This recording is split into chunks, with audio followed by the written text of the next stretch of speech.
உங்கள் வீடு தேடி வருகின்றோம். வாங்கம்மா வாங்க. உங்கள் வீட்டில் பயன்படாமல் ஓரத்தில் கிடக்கும் பழைய இரும்பு கட்டில், இரும்பு பீரோ, பழைய தகரம், பிளாஸ்டிக், பேப்பர், நோட்புக், அட்டை, பித்தளை, செம்பு, சில்வர், அலுமினியம், ஓடாத fridge, washing machine, grinder, mixie, fan, பழைய ஏசி, ஓடாத கம்ப்யூட்டர், ஓடாத சைக்கிள், இப்படி உங்கள் வீட்டில் இல்லாமல் இருக்கக்கூடிய பழைய பொருட்களை நாங்கள் நல்ல விலைக்கு வாங்கி வருகிறோம். வாங்கம்மா வாங்க. பழைய பொருட்களை வாங்க உங்கள் தெருவில் உங்கள் வீடு தேடி வருகிறோம். வாங்கம்மா வாங்க. உங்கள் வீட்டில் பயன்படாமல் ஓரத்தில் கிடக்கும் பழைய இரும்பு கட்டில், இரும்பு பீரோ, பழைய தகரம், பிளாஸ்டிக், பேப்பர்.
சொந்தக்காரி 37 லட்சம் இவங்க கடன் இந்த வீட்டுக்கு கூட நான் அவங்களுக்கு செலவு பண்ணேன். இந்த வீட்டை வாங்கின கடன் விட 2 மடங்கு கடன். இப்போ அது இல்லாமல் அட்டிக்கு போயிடுச்சு, புருஷனும் கொண்டாடி பிள்ளைங்க உட்படாத கலவு அந்த மாதிரி வந்து இல்லைங்க. இந்த பண்ணாடைங்களால எங்கள் அம்மாவும் செத்துட்டா. அந்த நாய்க்கு 5 லட்சம் ரூபாய் கடன் வாங்கி கொடுத்தப்பே செத்துட்டா. மேலே மேலே எதை நம்பி கொடுத்தேன்னு தெரியல. பின்னாடி 2 வீடை வாங்கி போட்டிருக்கேன்.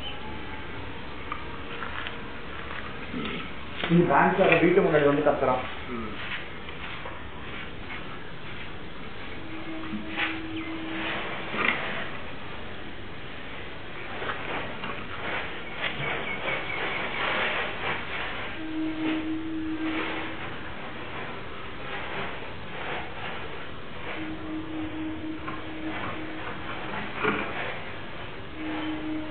இதெல்லாம் பிளாஸ்டிக் வருமா?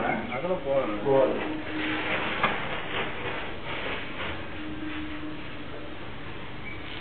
இது ஃபுல்லாக பிளாஸ்டிக் தான். வாட்டர் கேன்ஸ் அந்த மாதிரி தான் இருக்கு.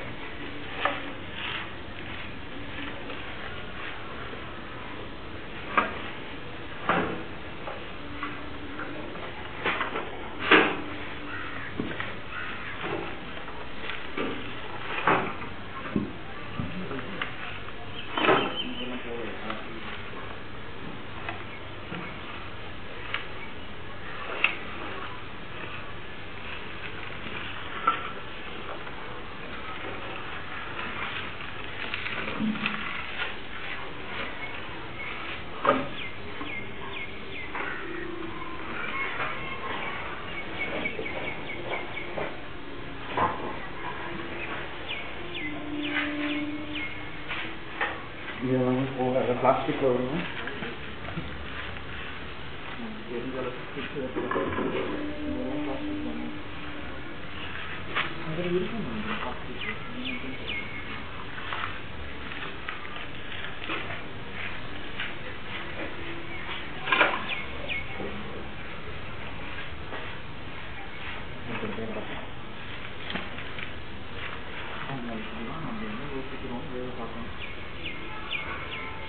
இல்லை, எனக்கு எவ்வளவோ கஷ்டம் இருக்குது. 6 வயசுல எங்கள் வீட்டில் எங்கள் அப்பா வீட்டுக்கு போனார்.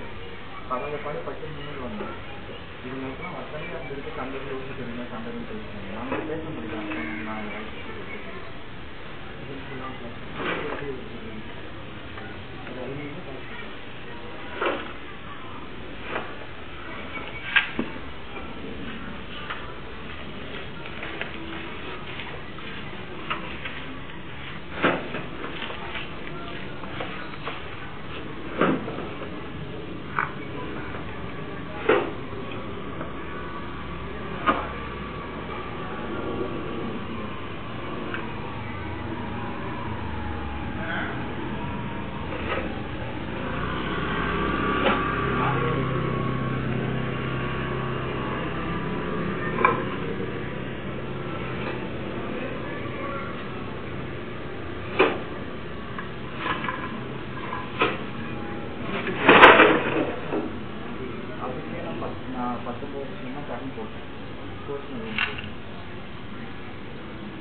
அதுவும் முன்னுக்கு வரல உள்படுறவங்க இருந்து அவங்களாவது உட்படுத்தி இல்லை ஆப்ஸ்டாண்ட் ஆகிடுச்சுங்க எங்கே செட்டில் ஆகிட்டு இருக்குங்க உள்படலாம் நான் நினைக்கிறேன் எங்கேயாவது போயிட்டு வாழுதுங்க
ஸோ வீட்டில் பாக்ஸஸ் எல்லாம் கிடைக்கும் இல்லையா, இந்த அமேசான் மூலமாக கிடைக்கிற பாக்ஸஸ்ஸு, அதுக்கப்புறம் இந்த ஃப்ளிப்கார்ட் மூலமாக கிடைக்கிற பாக்ஸஸ் இதெல்லாமே பார்த்திங்கன்னா நான் தனியாக வந்து சேகரித்து வச்சுருந்தேன். மோஸ்ட்லி கொஞ்சம் பெரிய பெரிய அட்டை பாக்ஸ் எல்லாம் நான் தூக்கி போட மனசு வராது. எல்லாத்தையும் பார்த்திங்கன்னா ஒரு பெட்ரூமில் வந்து சேர்த்து வச்சுருக்கேன். அதெல்லாம் நான் தூக்கி போடலை. ஸோ ரொம்ப வந்து கிழிஞ்சு போனது, ரொம்ப ஒரு மாதிரி இருக்க பாக்ஸஸ் எல்லாமே பார்த்திங்கன்னா தனியாக நான் எடுத்து வச்சுருந்தேன். அதே போல் இந்த வாட்டர் கேன்ஸு, இந்த ஜூஸ் பாட்டில்ஸ் இருக்கும்ல, அது எல்லாமே பார்த்திங்கன்னா தனித்தனியாக போட்டு வச்சுட்டேன். ஸோ பிளாஸ்டிக் தனியாக, அட்டைப்பெட்டிங்க தனியாக சொல்லிட்டு பிரித்து வச்சுருந்தேன். ஓகேவா, இந்த வேஸ்ட்டு மாட்டி என்னைக்காவது வராதான்னு நான் பார்த்துக்கிட்டே இருந்தேன். அன்றைக்கி ஒரு ஞாயிற்றுக்கிழமை வந்துச்சு. ஸோ கூப்பிட்டேன், அவரும் வந்தார். ஸோ எடைக்கு போட்டுட்டு கடைசியில் எனக்கு 60 ரூபா கொடுத்துட்டு போனார்.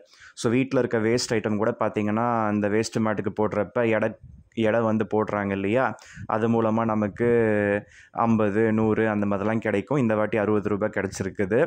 ஸோ இந்த வேஸ்ட்டு மாட்டுக்காக நான் வெளியில் வந்தனோ இல்லையோ, எல்லா பக்கமும் வந்து எல்லோரும் ஜன்னல்குள்ளே இருந்துக்கிட்டு அப்படியே பார்க்குதுங்க. CCTV camera தோத்துடும். அது அந்த வேஸ்ட் மாட்காரர் கூட பார்த்திங்கன்னா அங்கங்கே எட்டி பார்க்குறாரு பாருங்க. எதையாவது முணங்கிக்கிட்டே இருப்பாங்க. அது நம்ம நார்மல் காதுக்கு கேட்கும். சிசிடிவியில் அந்தளவுக்கு ரெக்கார்ட் ஆகாது. ஸோ அதனால தான் அவரும் எல்லா பக்கமும் பார்க்குறாரு. ஒரு மாதிரி தேவையில்லாமல் பேசுகிறாங்க, தேவையில்லாமல் நம்மளை வந்து ஹர்ட் பண்ணுற மாதிரி நடந்துக்கிறாங்க. அப்படி நம்மளை வந்து என்ன சொல்கிறது, அதாவது பார்த்துக்கிட்டே இருக்காங்க, நோட்டம் விட்டுக்கிட்டே இருக்காங்க. மிஞ்சி போனால் அவ்வளோதான் சொல்ல முடியும். கடுப்பாக இருக்குது. எங்கே பார்த்தாலும் கண் நம்ம மேலேயே இருக்குது. ரொம்ப மோசம். புதுசாக ஒரு நாய் வந்திருக்குது. சர்ஜிக்கல் எக்யூப்மெண்ட் வேலையா, அதுக்கப்புறம் அது பொண்டாட்டி துணி தைக்குமா, அப்படியே வந்து பார்ப்பானுங்க. என் வீட்டுக்கு ஒருத்தர் வரக்கூடாது, போகக்கூடாது, நான் வெளியில் போகக்கூடாது, வரக்கூடாது, அதுங்களுக்கு 24 மணி நேரம் என் மேலே கண்ணு. அந்த புறம்போக்கு பார்த்துக்கிட்டே இருக்குது, தேவையில்லாமல் பேசிக்கிட்டே இருக்குது புருஷன் பொண்டாட்டி. அதுக்கப்புறம் இந்த வலசரவாக்கம் புறம்போக்குங்க, அந்த குடும்பமும் விளங்காத குடும்பம். அதுங்களும் பார்த்திங்கன்னா அப்படி தான் இருக்குது. இது பத்தாதுன்னு என் லாவண்யா, அந்த கசினு, அது புருஷன், அதுங்க கடனை வாங்க வச்சுட்டு மோசம் பண்ணதை பற்றி எல்லாருக்கிட்டையும் புலம்பிக்கிட்டு இருக்கேன். என்னால் புலம்பாமல் இருக்க முடியல. இந்த மாதிரி சூழ்நிலையில் இப்படியே இருந்தால் எனக்கு மென்டல் ஆகிடுவேன்.